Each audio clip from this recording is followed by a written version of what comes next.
Ici. Donne la parole.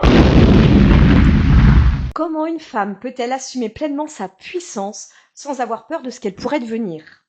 Notre monde valorise la performance, la vitesse, la visibilité et la réussite. Mais dans le même temps, jamais autant de femmes n'ont parlé de fatigue, de surcharge mentale, d'épuisement émotionnel et de burn-out. Alors, comment réussir sans s'épuiser? Et peut-on être conquérante sans partir en guerre contre soi-même? Ces questions ne sont pas abstraites.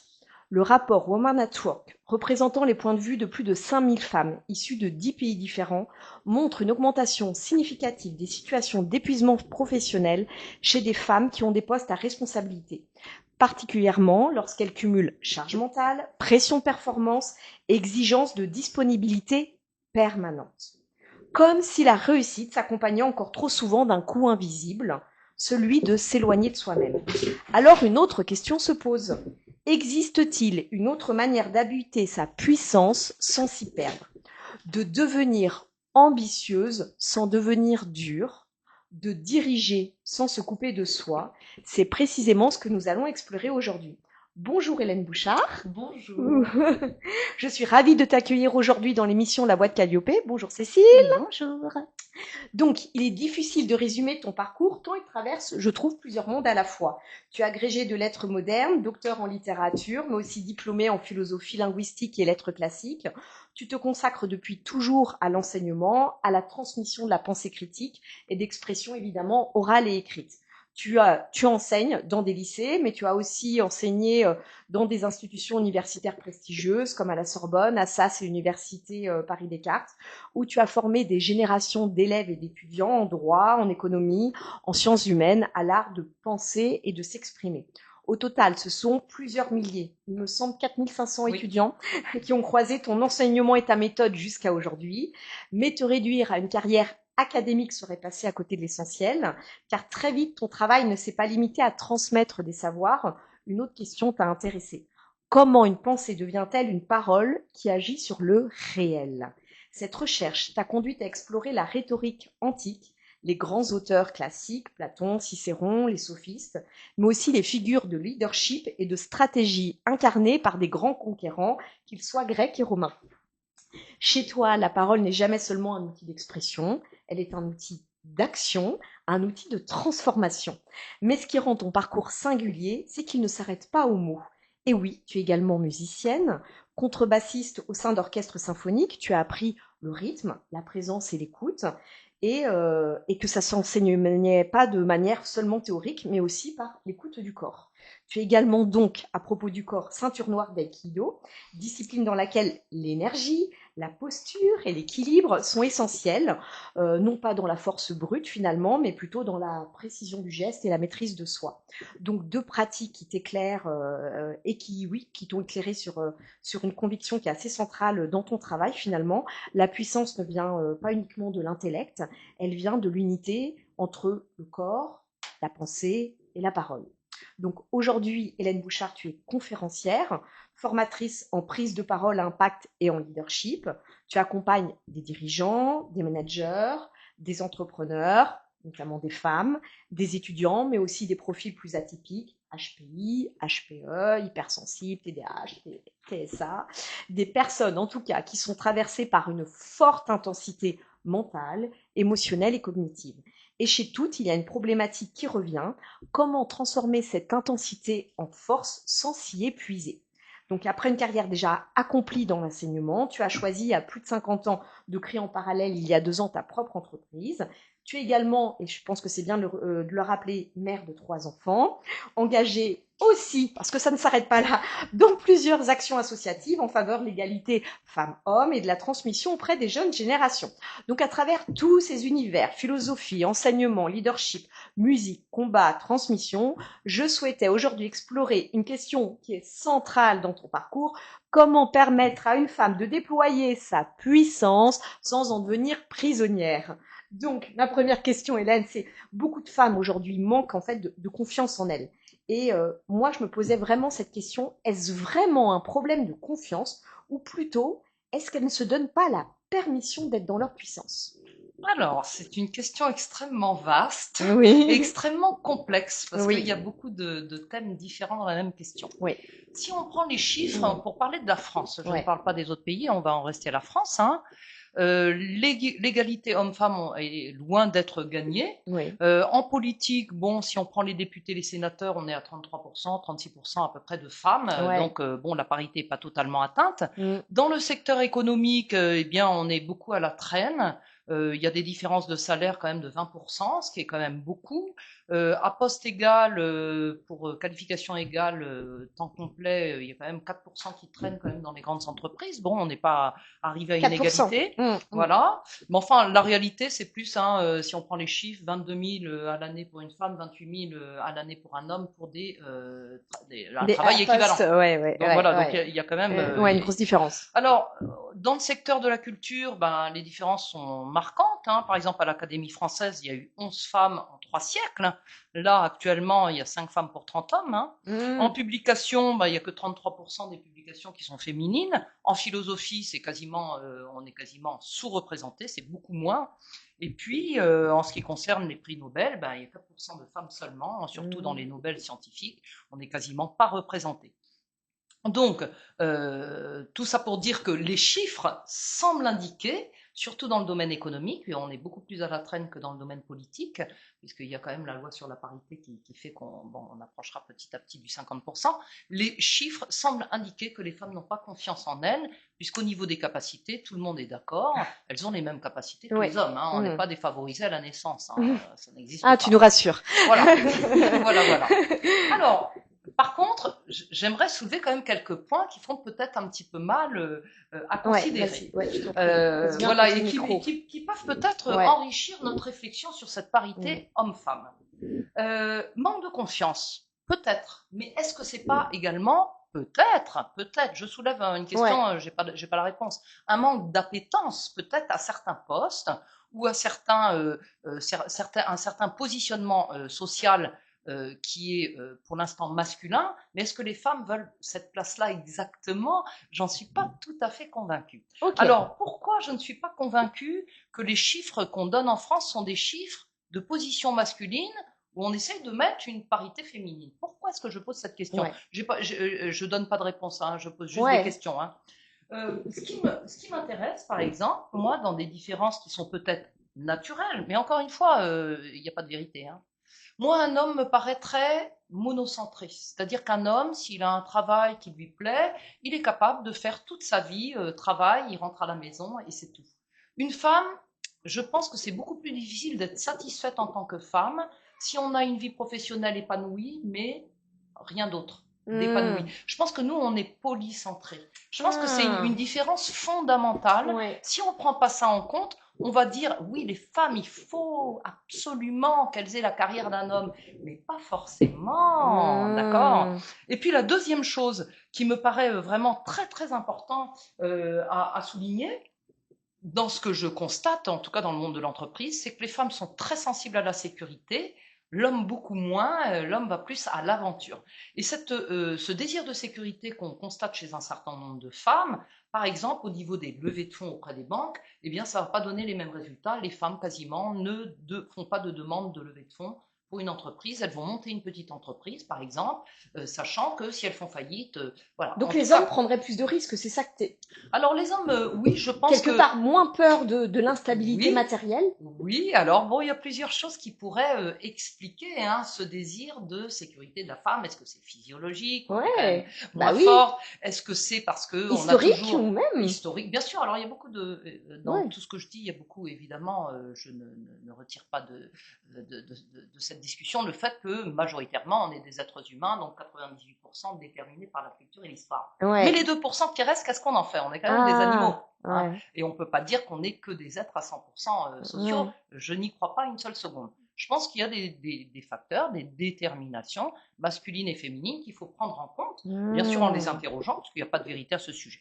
Alors ça, c'est la première chose que je voulais dire, Mm. parce que je vais quand même orienter la Du question coup, ouais, non, mais oui, oui. vers une certaine direction qui ne Ouais. sera pas forcément bien vu par tout le monde, mais enfin... Ah non, mais on est là pour ça, pour On est là s'interroger, pour pour venir... débattre, pour débattre. ouais, Hein. c'est ça. Et Je décloisonner suis les débats. féministe, mais pas forcément au sens où on l'entend d'habitude. Alors, je vais vous expliquer pourquoi. Ouais. Donc, micro. le rôle de l'éducation, des modèles, des stéréotypes sont évidemment un poids prédominant. Par exemple, hein, on en parle à l'école. Hein, les mathématiques, on est voire plus doué que les garçons quand on est petit. Et puis, ça s'inverse à un certain âge parce que, en fait, les professeurs vont plus s'intéresser aux garçons ou vont plus valoriser les garçons, ou c'est dans les familles qu'on dit aux filles que plutôt tel poste leur irait plutôt que telle carrière.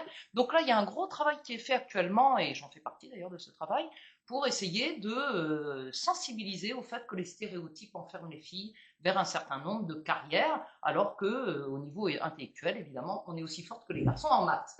Voilà, tout ça pour dire que je prends quand même en compte ce poids déterminant de l'éducation et des stéréotypes. Cependant, alors, qu'est-ce que je peux dire? Peur, permission, puissance. Il y a quand même trois gros, des mots très forts dans ta question. Hein. Est-ce que y a une peur? Est-ce que on a une puissance? Est-ce que c'est ce mot-là qu'il faut employer? Et est-ce que on a besoin de permission? Alors, je pense qu'il y a beaucoup d'autocensure dans le fait qu'on ne s'autorise pas effectivement à aller voir les banques, qu'on ne s'autorise pas à monter son entreprise, qu'on ne s'autorise pas à prendre des risques, qu'on ne s'autorise pas à être président de la République. Hein, voilà, a priori, voilà. Bah si, il y en a qui essayent quand même, hein, mais... Oui, il y en a qui essayent, mais... Nous, on ne vote pas pour elle. Voilà. Et non, puis, mais parce qu'on il y a besoin, parce que peut-être que c'est ce que tu as dit tout à l'heure, c'est qu'on a besoin de temps pour faire autre chose. Donc, on n'a pas envie de s'enfermer dans quelque chose. Je vais y venir, justement. Hein, je vais y venir, effectivement. Alors, en fait, pour moi, tout réside, parce que la société, effectivement, a un poids sur nous, les stéréotypes, l'éducation, l'école a un poids sur nous, mais je pense qu'arrivé à l'âge adulte, tout réside sur le fait que on peut faire un travail sur nous, chacune d'entre nous, ou en groupe, évidemment. Il existe des associations pour faire bouger les mentalités, mais la mentalité la plus puissante, c'est l'image que la femme a d'elle-même. Donc c'est là-dessus qu'il faut travailler. Les femmes doivent travailler sur l'image qu'elles ont d'elles-mêmes. Voilà, c'est pas une guerre contre les hommes, c'est pas une guerre contre les institutions, même si tout ça, ça doit bouger. Je pense que le travail de fond, c'est quand même l'image qu'on a sur nous. Alors, la première idée que je veux donner aux femmes qui m'écoutent, c'est que la femme, a priori pour moi, est un être beaucoup plus complexe qu'un homme. Plus complexe. Qui dit plus complexe, c'est plus compliqué à arriver à l'épanouissement total. Pourquoi? Parce qu'on a plus de cartes à jouer dans notre vie qu'un homme. Pourquoi? Premièrement, on a un corps qui se métamorphose à différentes périodes dans notre existence. On a d'abord nos règles à 12 ans, c'est une révolution. Après, on est enceinte souvent plusieurs fois. Être enceinte, hein, les hommes s'en rendent pas compte, hein, mais c'est plus qu'une épreuve olympique. D'abord, on prend entre 9 et 15 kilos. Après, il faut les reperdre. On a, ça, c'est dans le meilleur des cas, hein, parce que ça peut aller... on a l'accouchement qui est un événement absolument incroyable. Et ça, tu connais, incroyable. Tu es maman de 3 enfants. Oui, voilà, donc tu sais de quoi tu parles. Voilà. Et puis après, il y a la ménopause. C'est un nouveau cap de métamorphose incroyable. Non, on est des êtres cycliques, déjà. Oui, mais alors ce que je veux dire par rapport à un corps d'homme, le corps de l'homme ne se modifie pas, n'a pas de révolution. Ça, c'est une première chose. On doit gérer ce corps, on doit apprendre à l'aimer, on doit apprendre à en prendre soin, et l'homme a moins ce travail à faire a priori. La deuxième chose, l'affectif est central dans notre vie, je pense beaucoup plus que dans la vie d'un homme, et souvent cet affectif, le besoin d'amour, d'aimer un conjoint, d'avoir des enfants, de mettre beaucoup de place sur cet affectif, je pense que ça nous conduit à faire des choix déterminants, professionnels ou autres, ou associatifs, mais en tout cas, je pense que c'est une place qui est vraiment déterminante dans la vie d'une femme, et dire que la femme a le même affect, je pense que c'est faux, je pense que le degré affectif est plus fort chez une femme que chez un homme. Oui, ça prend plus d'espace psychique aussi, exactement. On est d'accord. Bon, tout est à nuancer, on va dire que... Non, mais ça occupe de l'espace mental. Mais oui. On est d'accord, donc pour ce moment-là, c'est pas de l'espace que tu peux consacrer notamment à ton travail. On est bien d'accord. Bien sûr. Alors, troisièmement, je pense que chez la femme, l'exigence d'une vie intérieure est supérieure à un homme. Qu'est-ce que je veux dire par là? D'abord, on est très sensible au beau. Plus que les hommes, je pense, on a une sensibilité artistique, on est plus perméable à tout ce qui provoque des émotions esthétiques. Ça, c'est la première chose. La deuxième chose, c'est que dans la recherche psychologique, l'introspection, on est mais beaucoup plus forte et beaucoup plus persévérante que les hommes. Analyse de nos émotions, analyse de nos choix de vie. Je vois beaucoup de femmes qui font des démarches dans ce domaine, que les hommes, bon, s'ils font une démarche, ça dure pas très longtemps déjà, et beaucoup fuient en entendant le mot psychanalyse, psychologie, thérapie, accompagnement, émotion, non, ouais. non, et donc, Ah mais il gagne du temps. ben, pas forcément, parce que justement, à Oui. force de vouloir gagner du temps, on rate sa vie, hein, donc Oui. il faut Ça, prendre c'est du un temps, autre faut débat. prendre du temps, c'est Oui. vraiment En tout cas, tu expliques pourquoi, à un moment donné, en tout cas, voilà, on Alors, a... je finis. Ouais. La troisième chose, Ouais. enfin la dernière chose dans la vie intérieure, c'est la vie spirituelle. Les plus grandes mystiques étaient des femmes et pas des hommes, hein. Et donc cette recherche de la transcendance, de Dieu, des puissances qui sont en nous, c'est quelque chose de typiquement quand même féminin, en tout cas beaucoup plus féminin que l'homme. Donc tout ça pour expliquer que Ça la revient à femme, l'espace psychique et mental. Tu vois ce que je veux dire? On est oui, d'accord. alors c'est un aspect avec Une dimension, une recherche de quête de sens et de... oui, ça va plus loin que ça, c'est-à-dire mise en relation avec des puissances qui nous dépassent. Ok. Ça peut être l'énergie, hein, si on n'est pas croyant, ça peut être l'énergie cosmique, ça Ouais, peut être ouais, Dieu, bien sûr. si on est croyant, ça peut être... Ouais. Il y a plein de mots qu'on peut mettre Oui. sous cette dimension, qui est une Spirituel. dimension qui va plus loin quand même que la recherche et l'analyse de nos émotions. Oui. C'est la mise en rapport avec des énergies qui nous dépassent. Ok. Très important, j'insiste, parce que ce côté un peu religieux, mystique, est Oui. mis un petit peu à la poubelle en ce moment, et c'est Oui. dommage parce que Bah, je si on pense réduit que à l'ésotérisme notamment, t'es d'accord? je pense que ça élève vraiment l'existence humaine à une autre dimension. Alors voilà. Donc pour répondre à ta question, est-ce que j'ai répondu à ta question? D'une autre manière, en fait. D'une autre manière.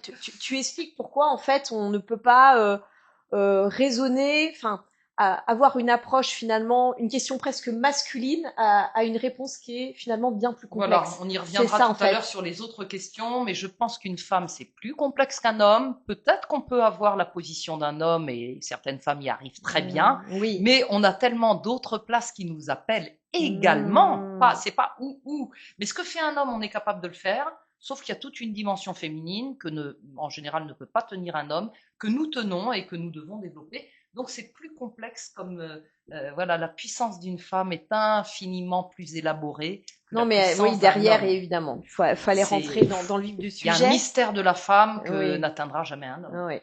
Alors, on va continuer tout à l'heure l'interview, mais à propos de priorités et de femmes, on en parle d'ailleurs depuis le début de l'émission, notamment aussi l'importance d'être mère. Mais alors, il faut dire ce qui est, hein, c'est que ça s'accompagne aussi parfois d'une vie bien remplie quand on est maman, ça c'est évident. Avec des journées, on essaie d'être partout à la fois.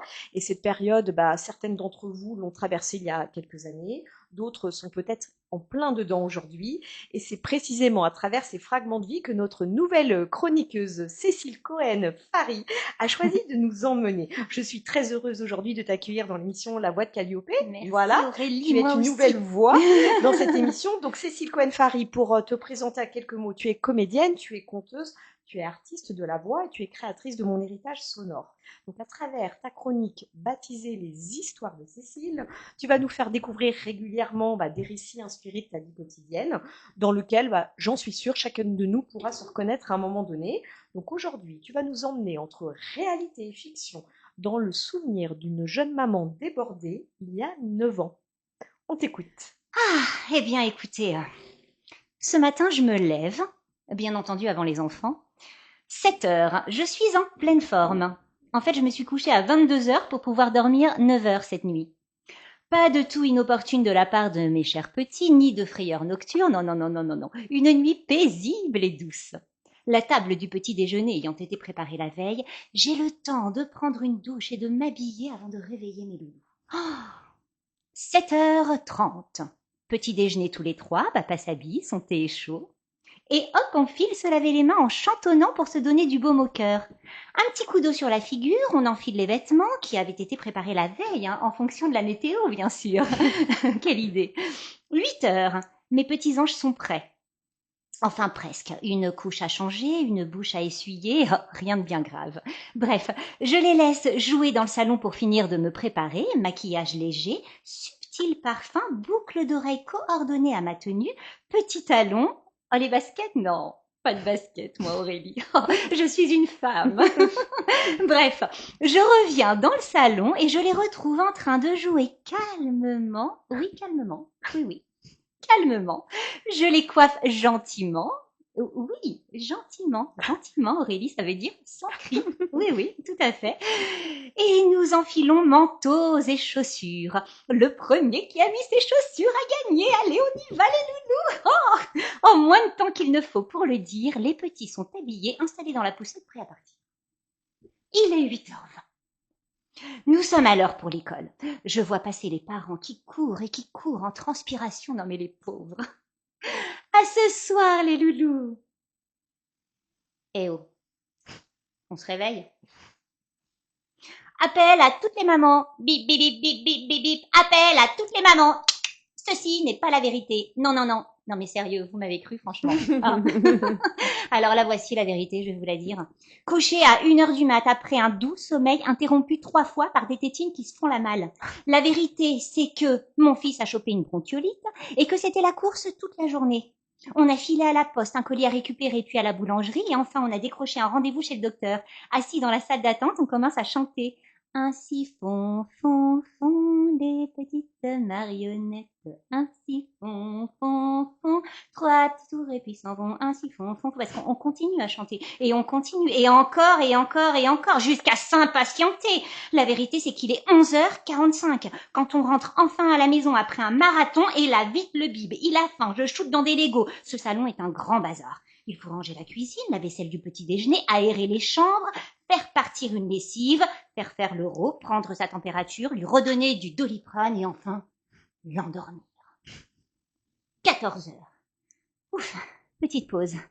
Je casse des œufs pour une omelette. Je m'assois sur le canapé pour lire mon Vanity Fair.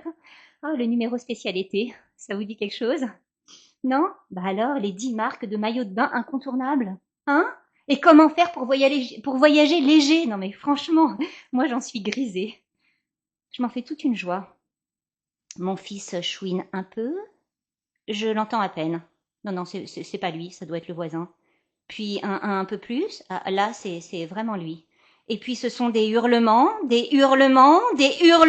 Bref, il veut les bras de sa maman. La vérité, c'est qu'il est 15h15 quand je mange enfin une omelette brûlée, 2 tomates cerises et que je termine la boîte de petits écoliers. Oui, j'ai entendu la sonnerie de la machine. J'étends cette putain de lessive, je ferme les fenêtres, ça y est, j'ai beaucoup trop aéré, ça caille. 15h45. Merde, c'est l'heure de l'école. Je suis en retard. Pour mon aîné. J'ai pas fait les courses, y a rien à manger pour ce soir, je mets vite le petit dans la poussette, il régurgite tout son dernier biberon, j'en ai partout. Oh. Pas le temps de me changer, je cours, me voici devant l'école en transpiration, un sourire crispé aux lèvres. Bonjour. Oui, ça va, oui, tout va bien, oui. La vérité, c'est qu'il est 16h. Et...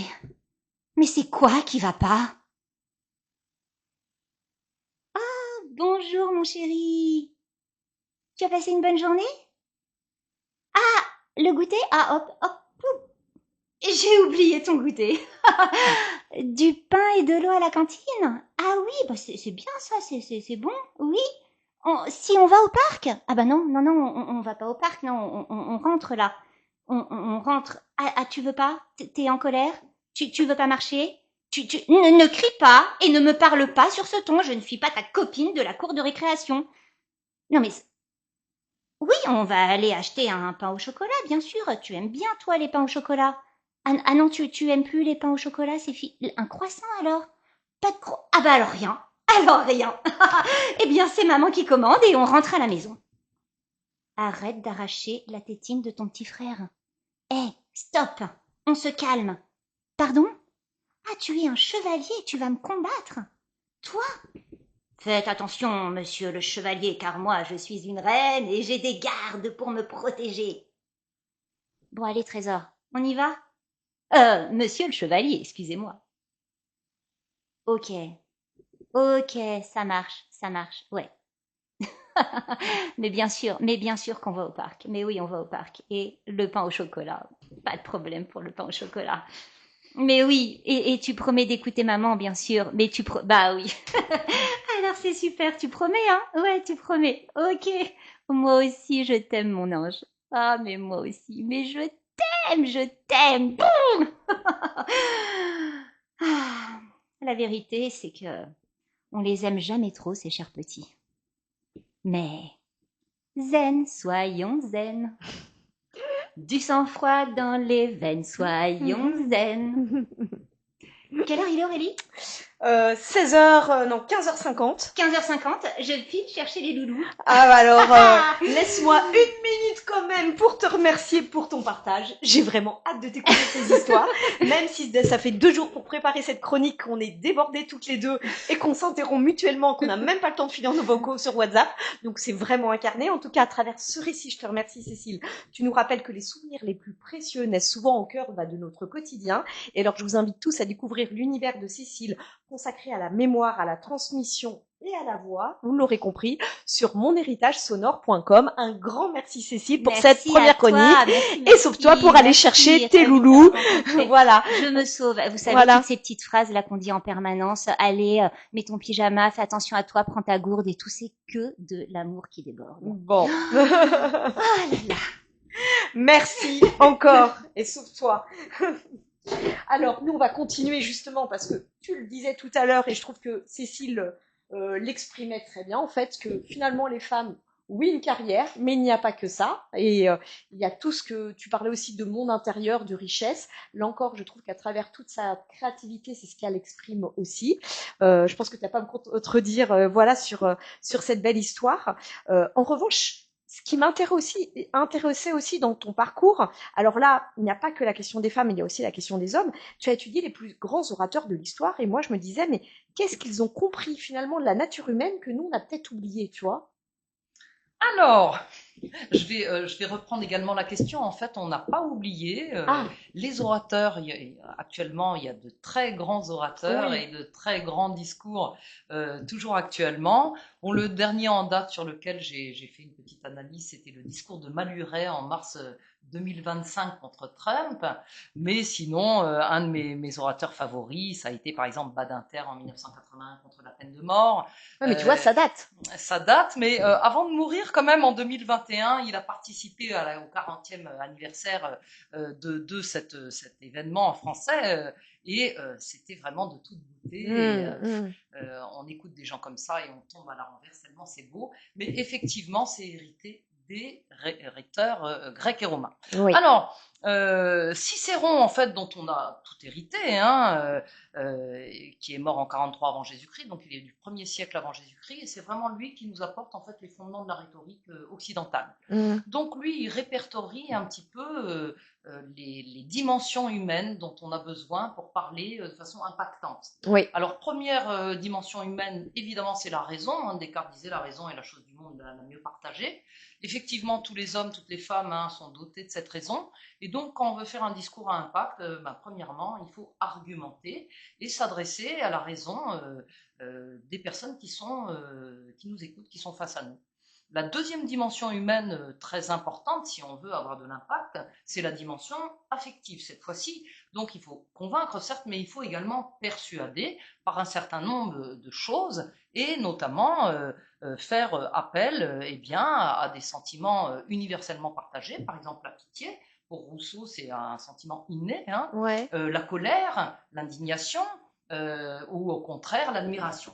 Et puis la troisième dimension, extrêmement importante si on veut que notre discours ait un impact, c'est évidemment de faire appel à des valeurs supérieures, à des choses qui nous transcendent. Ça peut être l'État, ça peut être des valeurs comme la liberté, la justice, ça peut être Dieu, ça peut être une association, ça peut être en tout cas quelque chose pour lequel on sert de porte-parole. En fait, on est des passeurs de messages, on est des prophètes.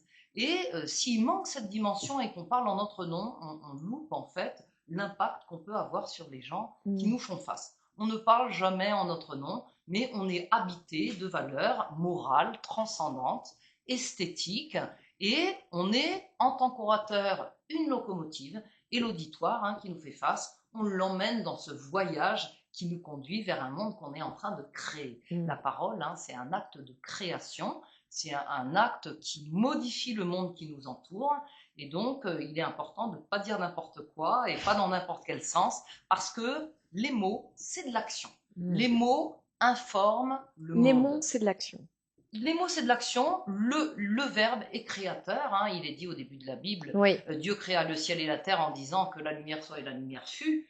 On est chacun des divinités sur cette terre. Quand on parle, on informe, au sens de changer. Hein. On forme le monde, on change la forme du monde. Et donc, il est important d'apprendre à bien parler.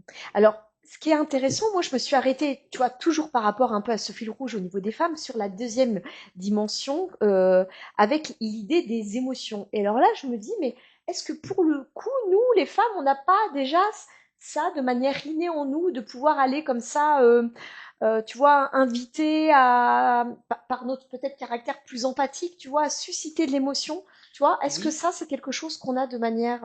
Alors, bon, on a tous des émotions en nous, hein, d'accord. La Ouais, femme peut-être est plus mais sensible. et puis les exprime peut-être davantage, tu vois. Elle les exprime plus volontiers, c'est-à-dire qu'elle n'a pas honte de parler de ses émotions, qu'elles soient positives ou négatives. L'homme a beaucoup plus de mal à se révéler de ce point de vue-là. Mais en ce qui concerne l'art oratoire, la rhétorique, ça s'apprend. C'est-à-dire que ça ne suffit pas. Un discours n'est jamais totalement spontané. Oui. Donc même si on le fait spontanément, on est normalement... Enfin, on fait croire qu'il est spontané. C'est l'art, en fait. On parle avec tout notre héritage. Oui. Au travers de nous, c'est l'héritage des discours qu'on a entendus, des discours qu'on a déjà faits, des cours qu'on a eus pour savoir construire un discours. Et donc, la rhétorique, c'est vraiment un apprentissage. Parler s'apprend. Donc, qu'on soit un homme ou une femme, pour s'adresser aux émotions des gens, ça s'apprend. Alors ça, c'est marrant parce que ça me rappelle une émission que j'avais faite sur l'art d'improviser. Finalement, un bon discours n'est pas un discours improvisé, finalement. Bon, on peut faire un bon discours en improvisant, mais ce que je veux dire par là... Mais on s'est entraîné, peut-être, avant. Alors, d'une part, souvent, les bons discours, ils sont écrits avant d'être parlés. Donc, ce qu'il faut comprendre dans l'art de la rhétorique, l'écrit, c'est du parler, et le parler, c'est de l'écrit. Et en fait, pour monter le niveau d'un discours, si vous voulez apprendre à bien parler, apprenez d'abord que l'écrit, c'est l'oral, et que l'oral, c'est l'écrit. Et donc, un discours d'un très bon niveau, c'est un discours qui a un registre de langage quasiment écrit. Moi, il y a une chose qui m'a souvent interpellée quand je faisais cours. Souvent, les élèves me disent « Mais madame, ce que vous êtes en train de nous dire, c'est quelque chose que vous avez appris par cœur dans un livre. » Donc, ça veut dire que quand je parle à mes élèves, le balancé de mes phrases, les subordonnés qui interviennent, la cadence, on a l'impression que je suis en train de lire, je suis dans un registre écrit, alors que je suis en train d'inventer ma phrase pour mes élèves. Mais... Et ça permet de capter leur intention, finalement. Entre autres, il y a plein d'autres choses. Hein. Il y a les figures de style, il y a les répétitions, il y a les anaphores, il y a la cadence, la façon... La gestuelle, le corps, et en fait, tout ça, ça s'apprend. Ce qu'il faut comprendre, si vous voulez impacter les gens, la bonne volonté ne suffit pas. Il y a une partie d'apprentissage. Alors après, on est plus ou moins doué pour parler, malgré tout. Hein, de façon innée, on aime parler, on n'aime pas parler, on aime parler en public. Non. Mais même ceux qui même les meilleurs, c'est ce que leur talent vraiment sera puissant parce qu'ils ont travaillé. Il faut travailler, il n'y a pas de secret. Alors, tu as déjà un petit peu répondu, mais on va quand même développer. Quelle différence fais-tu entre convaincre, influencer et inspirer? D'ailleurs, je ne sais pas s'il y a autant de différences, ça c'est une première question. Et derrière tout ça, en fait, est-ce qu'il y a une erreur de communication que tu vois très souvent chez les personnes, tu le disais tout à l'heure, qui sont pourtant à la base très compétentes? Alors peut-être que la première erreur, c'est de pas assez travailler. Mais déjà, on va revenir sur la différence entre convaincre, influencer et inspirer. Alors, la différence, elle est très simple. Dans la langue française, chaque mot, en fait, a une acception précise. Hein. Convaincre, c'est faire appel, grâce à des arguments, à la raison de son auditoire. Donc, convaincre fait appel à la raison. Influencer, c'est faire changer la façon de penser ou d'agir de la personne à qui on s'adresse, mais il n'y a pas de valeur morale qui instruit ce discours. Donc on peut influencer pour acheter une marque de cosmétiques, on peut influencer pour aller tuer des juifs, on peut influencer pour au contraire faire régner l'égalité entre différentes personnes dans une même population. Donc l'influence, c'est beaucoup plus neutre, c'est juste avoir un poids d'une façon ou d'une autre sur le comportement et la façon de penser des gens qui sont en face de nous. On parle beaucoup d'influenceurs. Derrière, évidemment, l'influence, enfin le caractère moral de ces influenceurs peut être sujet à caution. Ouais. Bon, donc il faut faire attention, ne vous laissez pas influencer par n'importe qui. Hein, C'est voilà. ça. Et dans le dernier, l'inspiration, Oui. c'est encore autre chose. Oui. Quand on inspire quelqu'un, le contraire de l'influenceur, un influenceur peut emprisonner ou peut guider vers le mauvais chemin, ou le bon chemin, évidemment. Celui qui inspire, c'est autre chose. Celui qui inspire, il donne l'esprit. Dans inspiration, il y a le mot esprit. Et donc, il renvoie la personne qui l'écoute à ses propres responsabilités, en lui ouvrant des portes, certes, et des chemins dans lesquels cette personne peut s'engager, mais la personne qui écoute est laissée à son libre arbitre. Donc, l'inspiration est beaucoup plus ouverte et entraîne l'auditoire vers une forme de créativité, ce que ne fait pas l'influenceur. Et donc, c'est très différent. L'influenceur a une influence, comme son nom l'indique, bon, plus ou moins bonne, il contraint le libre arbitre. Tandis que celui qui inspire, au contraire, conduit celui qui l'écoute à son libre arbitre et à sa responsabilité. C'est beaucoup plus large et c'est beaucoup moins contraignant. Donc, un bon orateur inspire. Et est-ce que tu es d'accord, à travers toi, ton parcours, et à travers aussi, même si tu as des formations avec des modules différents pour des publics différents, bien entendu, justement, tu as cette volonté comme ça d'inspirer. Inspirer dans le sens, moi, c'est comme ça que je l'entends. Avec d'autres mots, c'est tu incarnes ce que tu vas dire, tu vois. Oui. Donc déjà, voilà, tu es. Tu vois, tu n'es pas en train d'influencer, tu racontes ce que tu es. Oui. Et donc, les personnes peuvent se dire, tiens, si Hélène a réussi, pourtant elle était mère de 3 enfants, là, tout ça, ça peut être possible, c'est déjà ça, inspirer. Oui. Alors, inspirer, oui, dans ce sens-là, c'est-à-dire qu'une personne qui parle toujours à partir d'elle-même. Oui. Elle ne doit pas parler d'elle-même parce que ça n'a aucun intérêt. Oui. Elle ne doit pas essayer d'influencer par rapport à ses propres convictions parce que ça n'a pas d'intérêt. C'est-à-dire, on est tous en relation les uns avec les autres pour aller au-delà. C'est vraiment le but du jeu, si on peut dire. Un discours bien mené, c'est un discours qui nous emmène quelque part, vers au-delà de nous. On est des porte-parole. Néanmoins, c'est vrai qu'une parole est impactante si elle est incarnée, c'est-à-dire qu'un orateur va impacter parce qu'il ne peut pas sauter par-dessus lui-même. Oui. Et ça se ressent, ça, tu es d'accord, hein, les gens ressentent. C'est la double dimension. C'est-à-dire que moi, par exemple, je vais parler en tant que femme. Je ne peux pas sauter par-dessus cette identité qui est la mienne. Alors, je ne dis pas la vérité. Quand je parle, je dis attention, faites attention. Moi, mon opinion, c'est celle-là. Mais oui, avec ton prisme, ton enseignement, ton éducation et tout ça, bien sûr. On parle à partir de nous, c'est-à-dire notre siècle, notre pays, notre sexe, nos convictions, notre éducation. Donc, on parle à partir de nous, mais le but, c'est pas d'enfermer les autres sur ce qu'on est. Oui. Le but, c'est d'entraîner vers une créativité. Et ça, je suis vraiment très attachée à ça, c'est-à-dire qu'on doit aller quelque part. La société doit aller quelque part vers du mieux, vers du plus juste, vers du plus aimant, vers du plus beau. Donc, ce que tu entends par créativité, moi, je l'entends, j'y mettrai aussi d'autres mots, ouvrir à d'autres choses aussi. Exactement. Ouvrir des espaces, déjà. C'est ça, en fait. Un bon discours ouvre des portes. Okay. Un influenceur ferme des portes. Je ne veux pas influencer, je veux emmener. Voilà. Donc, je veux effectivement inspirer. Il y a un élève, enfin, il n'est pas le seul, il y a plusieurs élèves qui m'ont dit, et c'est assez choquant, enfin, il y a eu des élèves et des adultes, à plusieurs reprises qui m'ont dit, Madame, moi, ce que je veux dans ma vie, c'est être vous. Et c'est assez choquant, parce que cet individu, qu'il ait 16 ans ou qu'il ait 35 ans, son destin, c'est pas d'être moi. Ouais. Mais j'ai compris que ça voulait dire vous m'inspirez, j'aimerais moi aussi inspirer. Voilà, réaliser ce que vous avez fait ou être à la hauteur de ce que vous êtes. Voilà, je suis un modèle. Ouais. Donc ces personnes-là, attention, je m'adresse à tout le monde. Si vous avez vraiment un rôle d'éducateur, d'influenceur, de rhéteur dans votre vie, vraiment, on n'est pas là pour enfermer les gens sur nous. On est là, grâce à notre modèle, pour les mener à eux. Et donc, chacun d'entre nous, on doit aller vers nous-mêmes.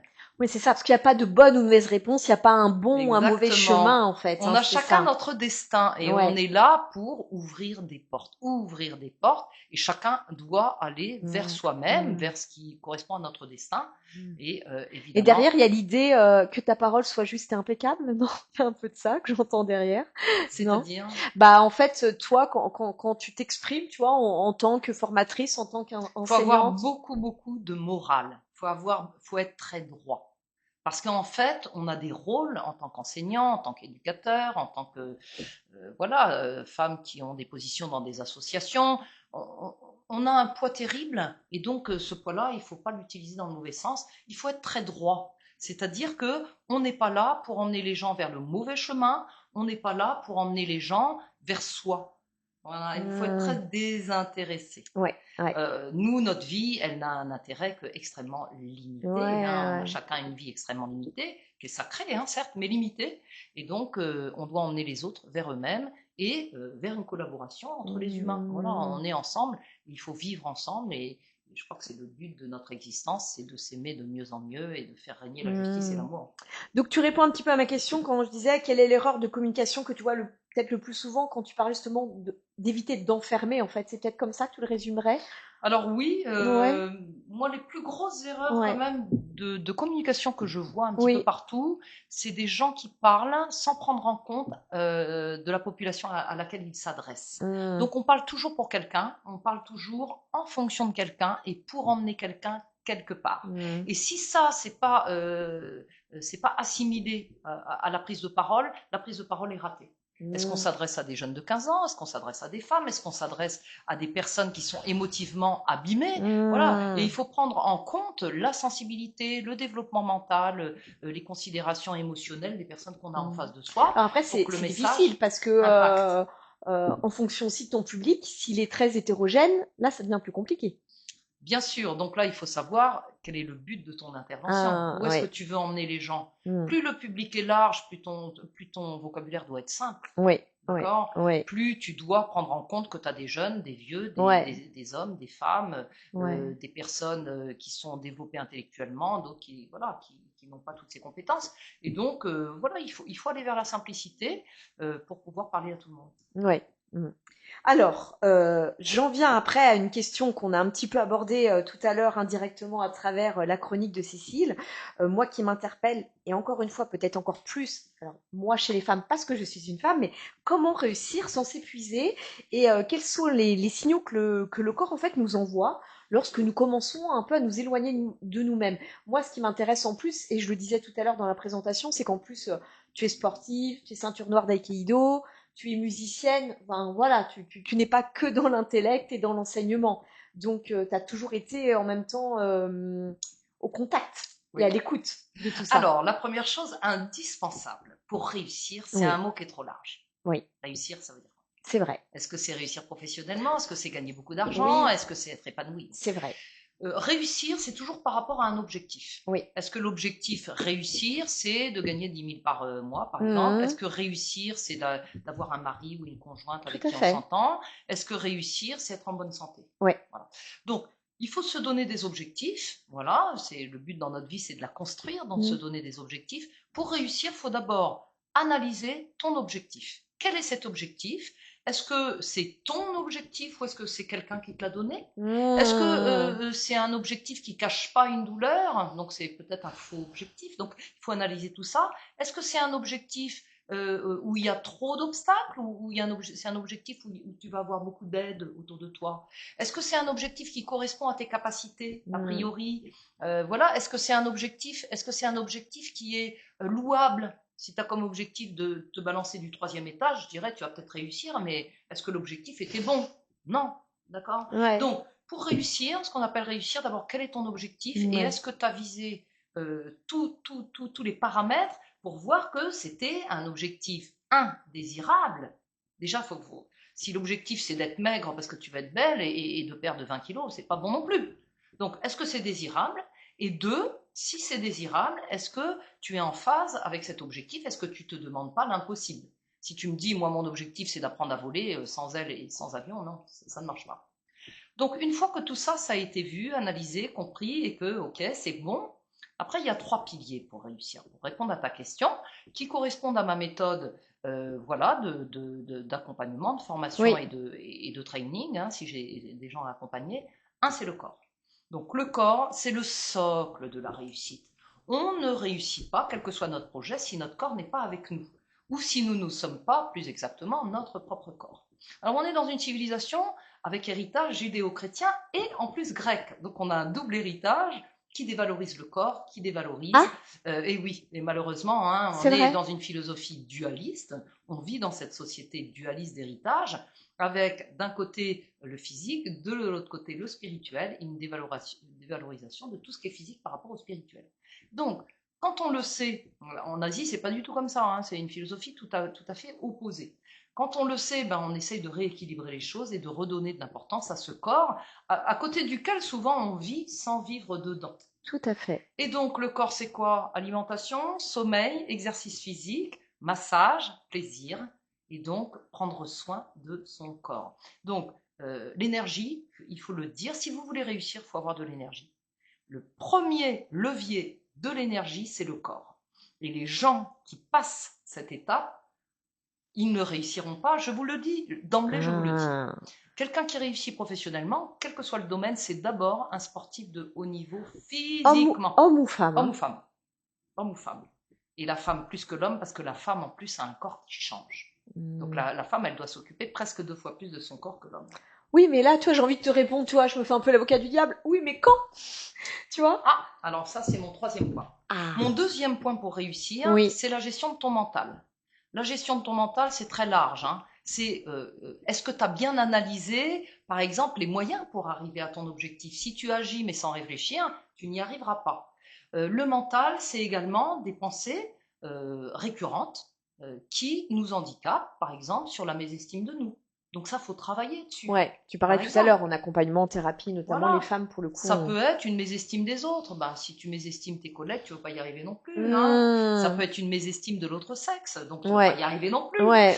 Ça peut être des mécanismes inconscients hein, qui nous handicapent, comme par exemple de se dire, ben, je suis une femme, là je ne peux pas rentrer dans tel domaine d'activité. Bien hein. sûr. Et puis après, bon, il y a beaucoup de mécanismes qu'il faut travailler, Ouais. qu'il faut déjà mettre à jour. Donc souvent, Oui, en fait, on c'est un peu agit de à temps. 98%, on agit de façon inconsciente. Hein, faut Ouais, savoir. dirait Carl Jung. Donc, Ouais. allez faire une psychothérapie, ça vous aidera. Hein. Bah oui, non, parce qu'on est d'accord, enfin, tout ça relève du subconscient, donc avec Exactement. toute la bonne volonté, ça ne suffit pas. Hein, Et donc, dans le mental, dans oui. ce 2e pilier, il y a également la relation aux autres. Oui. Comment je m'adresse aux autres? Comment je Ouais. les considère? Comment quel rapport j'ai avec eux? Est-ce que je suis une sauveuse? Est-ce que je suis une tortionnaire? Est-ce que je suis un tyran? On peut être les trois à la fois. Et hein. on est souvent tout à la fois. Bon, alors une fois que ça s'est mis à jour, peut-être qu'on peut régler ce type de rapport pour avoir des rapports plus harmonieux, réussir, s'être bien avec les autres. Bon, et ça s'apprend. La communication non violente, ça s'apprend. Oui. Et l'estime de soi et des autres, ça s'apprend. Oui. Bon, tout s'apprend. En fait. Ouais, ça c'est qui du est boulot, rassurant. hein. Enfin, C'est du boulot. ouais. Oui, mais faut faire tout ça avant la retraite. Oui, mais la bonne nouvelle, c'est Dis-moi. que tout peut être changé. La bonne nouvelle, c'est qu'on peut apprendre Mais pas à l'infini. rapidement quand même, si. Quand Bon. c'est bien ancré, t'es d'accord qu'il faut un peu de temps Bon, quand même. Il y a des choses qui peuvent être rapides, il y a des choses qui sont moins rapides. Chacun son rythme. Donc là, je donne pas de tempo. Et puis là, ce qui me vient à l'esprit quand même, c'est de par nos expériences et nos erreurs qu'on apprend. Donc ça fait partie du chemin en même temps, oui, tu vois. Bon, oui. Alors si on peut éviter le maximum les erreurs, évitez les erreurs. Hein. Faites-vous bien conseiller. Évitez de répéter 4 fois la même mauvaise expérience. Ça c'est vrai. Bon, il faut aller Une fois, vite, 2 fois, 3 fois. Donc en fait, pour gagner du temps, je le dis, pour gagner du temps, faites-vous aider. Faites-vous aider. Quelle que soit l'aide. Hein, Quelle que soit l'aide. Ouais. Ça peut être un énergéticien, ça peut un être coach, un coach, ça peut être un diététicien, ça peut être un psychanalyste, ça peut être un psychologue, ça peut être... non, puis ton prof de sport, tes activités, quand tu dis faites-vous aider... Des instructeurs, ça peut être, voilà, faire des formations, faites des formations, formez-vous. Toute la vie, il faut se former. On n'arrête pas d'être formé à 25 ans, c'est faux. D'accord. Et le 3e pilier pour réussir, c'est la gestion du temps. Oui. Alors, pourquoi est-ce que j'ai mis un pilier, 3e pilier, gestion du temps?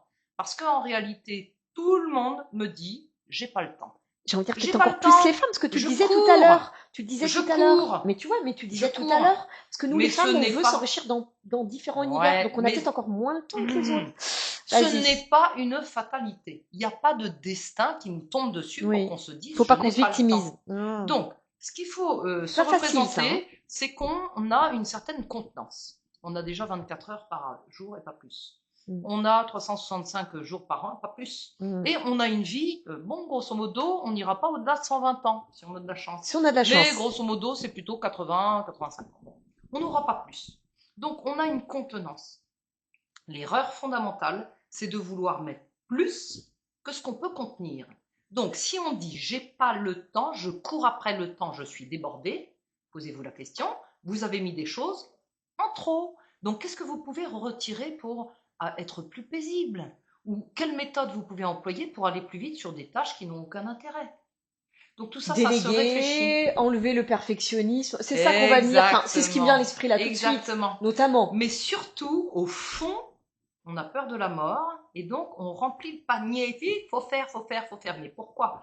Cœur du vide, cœur du agir, vide. est-ce que agir, ça nous fait aller plus vite? Alors souvent, agir ne nous fait pas aller plus vite. Ah. Moi, je vous donne un petit conseil. Oui. Si tous les jours, vous vous posez 1 heure à ne rien faire, sinon méditer, se laisser aller, rêver, laisser aller, vous gagnez du temps. Et donc, quand les gens Ça, c'est auront difficile, hein. compris que à ne rien faire, vous allez plus vite qu'en faisant tout le temps, on n'est pas sur une autoroute. Hein. L'autoroute, laissez tomber de temps en temps et vous irez plus vite. D'ailleurs, c'est ce que tous les artistes donnent comme conseil dans leur, et ça te tient à cœur, dans leur processus de créativité. Oui. Commencer par ne rien faire. Il n'y a pas de ou de ne rien créativité. faire, ou aller marcher, ou. Il n'y a pas de créativité sans relâche. C'est impossible. Et il n'y a pas d'équilibre. Alors moi, je suis sans étonnée, relâche. parce que quand j'écoute quand je l'écoute, non, quand je le traduis par les mots, ton parcours, tu prends le temps de rien faire. Parce que nous, on va oui, dire, alors là, vraiment. et c'est parce que tu prends le temps de rien bah faire, oui. merci de nous le dire, Mais c'est fondamental. c'est parce que tu prends le temps Mais de oui. rien faire que tu as réussi à faire tout Bon, ça dans ta vie. je vous donne une aujourd'hui. petite anecdote très personnelle. Ah bah vas-y, on est là pour Mais ça il et ne faudra pas le j'adore. répéter. Non, hein, faudra bien pas le sûr. répéter. Non, nous sommes que quelques millions d'auditeurs, Alors, c'est bon. 1 à 2 fois par semaine, Ouais. quand je n'ai pas d'obligation de matin. Donc, ça m'arrive 1 à 2 fois par semaine. Et je réserve 1 à 2 journées par semaine pour ça. J'ai pas d'obligation de matin. Je ne m'oblige à rien. Je mets pas de sonnerie. Si je me réveille à 8 heures, c'est bien. Si je me réveille à 10 heures, c'est bien. Et après, je reste dans mon lit jusqu'à midi ou 13 heures. Ah, j'adore ton rythme. Et donc, qu'est-ce que je fais dans mon lit? Oui. Parce que bon, voilà. Eh bien, j'écris, je lis, je réfléchis, je médite, je rêve. Et ça me fait un bien fou. Et quand je me lève, Oui. à midi ou 13 heures, Ouais. pour commencer ma journée, donc c'est cool quand même, hein. Eh bien, en fait, j'ai gagné des dizaines d'heures de piétinement. Parce qu'en fait, je sais où je vais. Je sais que ça, finalement, j'ai pas envie de le faire. Souvent, on fait des choses, on n'a pas envie de le faire, en fait. Ouais. Hein. Puis, est-ce que c'est Ça, indispensable j'avais prévu de le aujourd'hui faire, mais finalement, Faut si pas je le attendre. fais, je vais trop courir, donc je reporte, etc., etc. Et puis, le fait de m'être relâché, puis de m'être nourri de textes, Oui. je regarde beaucoup de tableaux, je vous avoue une Ah. petite addiction dans ma vie. Ça va, c'est une belle Je addiction. regarde des tableaux Ouais. et je me nourris de tableaux. Ah. Ça me fait un bien fou. Et j'écoute également de la musique et ça Ouais. me fait un bien fou. Oui.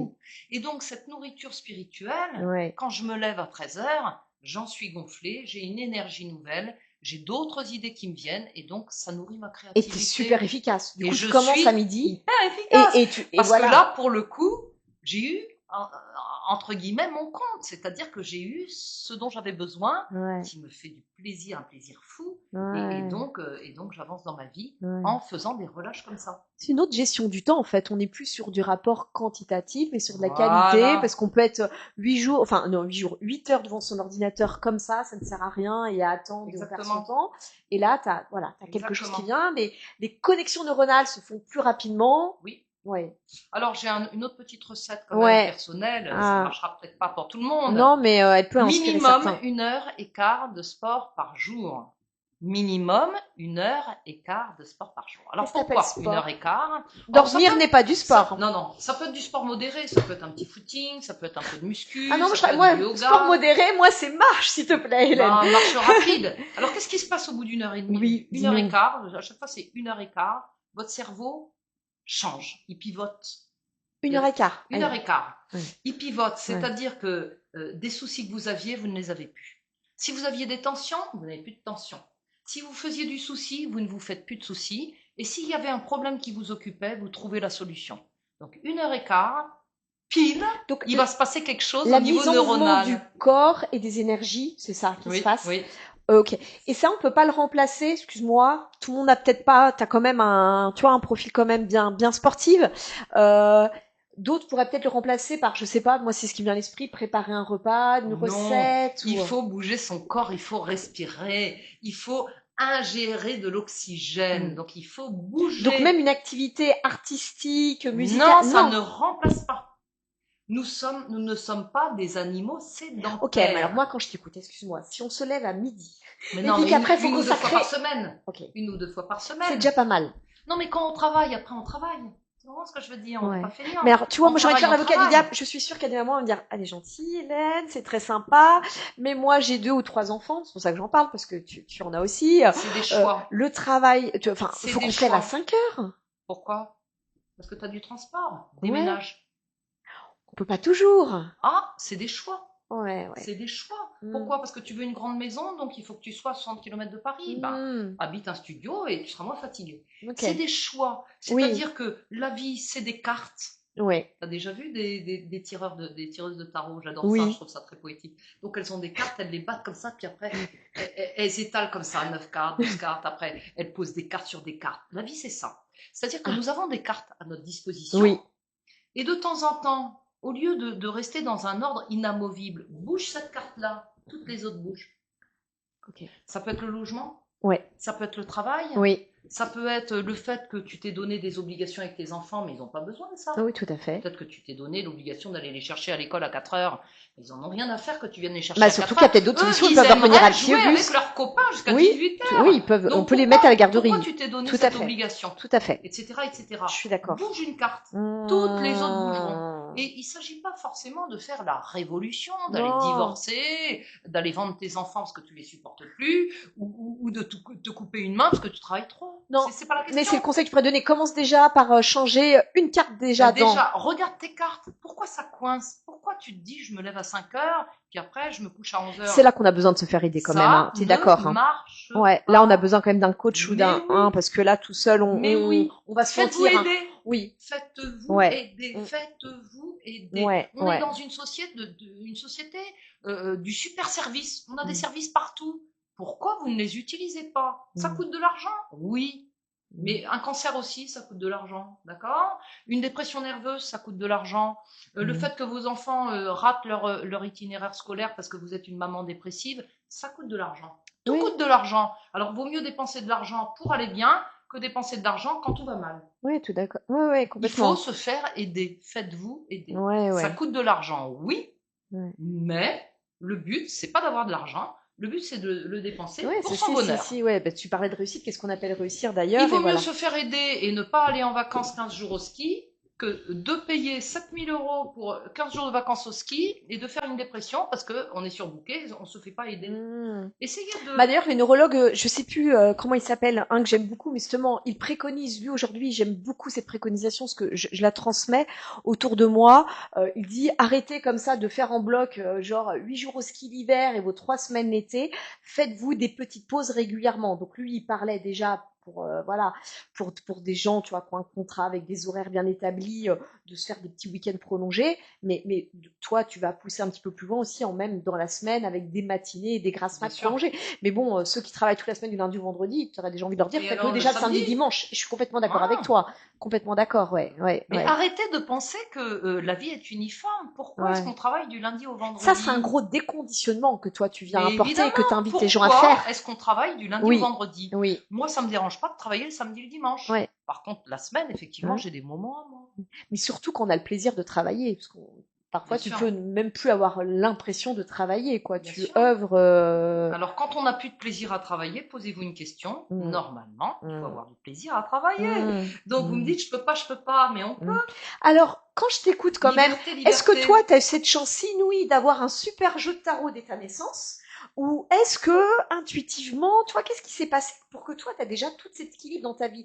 Est-ce que ça t'est venu au fur et à mesure? Parce que quand je t'écoute, je vais dire, bah oui, c'est évident, mais moi, je t'envie, parce que moi, je suis pas ceinture noire d'aïkido, je suis pas musicienne, je me dis, j'ai pas le même jeu de cartes que toi, tu vois. Est-ce que toi, tu l'as eu dès le départ, ou t'as compris? Alors, la liberté, oui. La liberté, c'est sûr. Et le fait que, très très jeune, je pense que les choix métaphysiques, on les fait... Certains, on les fait à 3 ans, d'autres, on les fait à 7 ans, et je pense que certains, on les fait à 10 ans. Mais je pense que tous nos choix métaphysiques sont faits avant 20 ans. J'en suis sûre. Mais on est conditionné par la famille quand même, par les parents, non? Enfin, une partie évidemment. Mais il y a des choix qui sont faits parce qu'on rejette le modèle parental ou parce qu'au contraire, on l'absorbe. Moi, il y a un choix qui a été fait très très très très jeune dans ma vie, c'est que de ne pas être mère au foyer. Ça, c'est la première chose. Ok. Deuxième chose. Très jeune, tu dis. Très, très Avant jeune. de savoir que tu allais être Très mère jeune. de 3 enfants. Bien sûr. Ok. Mais j'ai jamais été mère au foyer. Ok. J'ai toujours travaillé. Ouais, Mais ouais. j'ai toujours voulu avoir des enfants. Ouais, Enfin, ouais. ça a été Ouais, ça pareil, aussi, très ça jeune. c'était Très, aussi très très jeune. jeune. Et puis, très jeune, je me suis dit, absolument impossible, c'est pas 100% pour mon travail, c'est 30% pour mon travail, 30% pour ma famille, 30% pour moi. Et ça, c'est un choix qui a été fait, mais très, très jeune. Mais tu avais presque Et déjà une conscience spirituelle. Tu vois, oui, je veux dire, tout le monde n'a pas ça, t'es d'accord? ben, il faut le cultiver. Il faut Ouais. le Non, mais cultiver. quand tu dis très jeune, tout Ah, le mais monde se très pose jeune. pas ce genre de Moi, à questions. 17 ans, c'est sûr que c'était pas 100% pour mon travail. Et puis après, bon, quand j'avais 17 ans, moi, j'adorais la philo, j'adorais les lettres, j'étais accro aux livres, j'étais une grosse dévoreuse de livres. Si j'avais pu, j'aurais jamais travaillé, j'aurais fait des études toute ma vie. Et d'ailleurs, j'ai fait des études toute ma vie, mais bon, obligée de travailler, donc j'ai quand même été enseignante, et puis j'ai fait mon bonhomme de chemin, toujours dans le domaine de la culture. Mais effectivement, voilà, pour moi, c'est impossible de concevoir une vie où on travaille sans se nourrir. Ouais, ouais. Et donc, sans nourriture spirituelle, pour moi, donc spirituelle au sens large du terme, Oui, c'est tu l'expliquais tout à l'heure. l'art, la philo, les Ouais. lettres, la religion. Bon, moi, je suis pas religieuse, mais je suis spirituelle. Oui. Je suis déiste, je suis pas catholique. Mais tout ça, ça fait partie vraiment des choses absolument indispensables à la vie d'un être humain.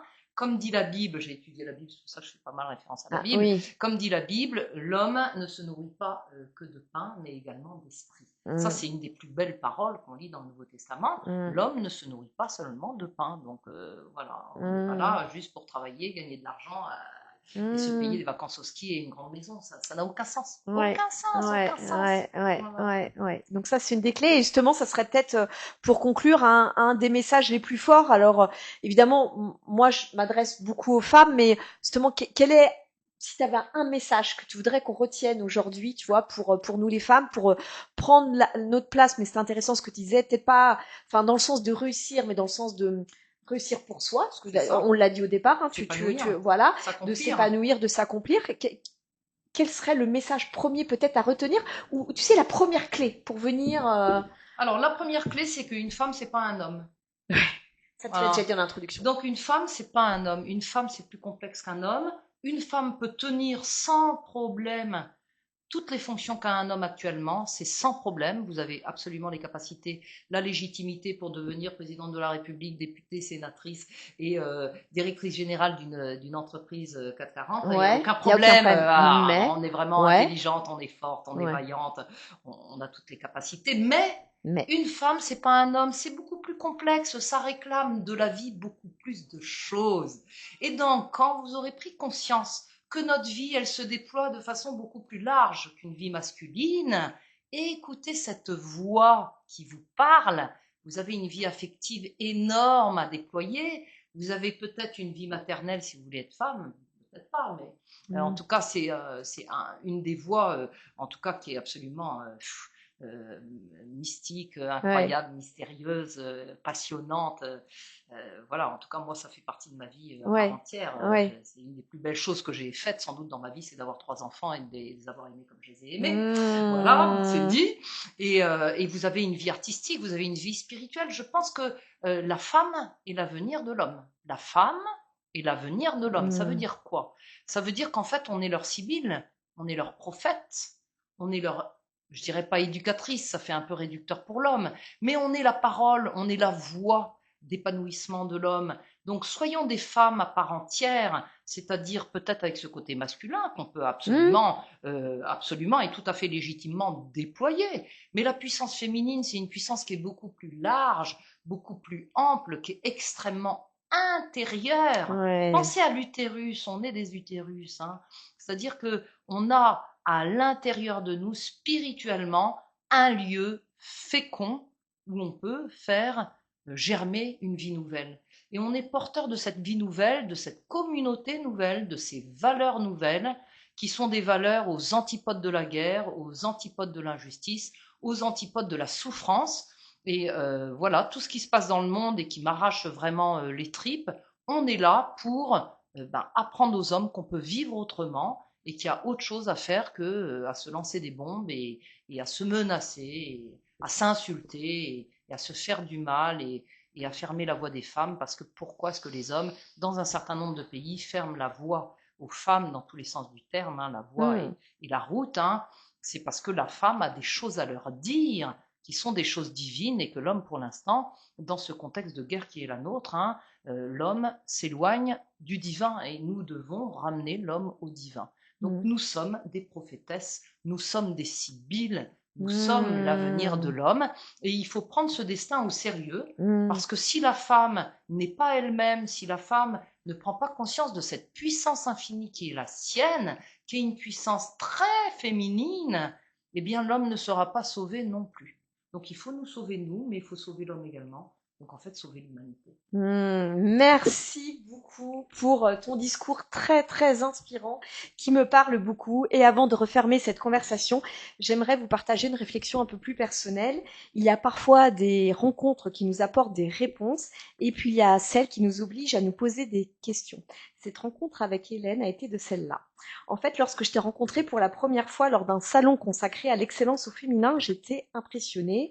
Mais si je suis totalement honnête, j'ai aussi été intimidée, non pas parce que tu disais, mais parce que tu incarnais une forme de puissance structurée, rapide, maîtrisée, pleinement assumée.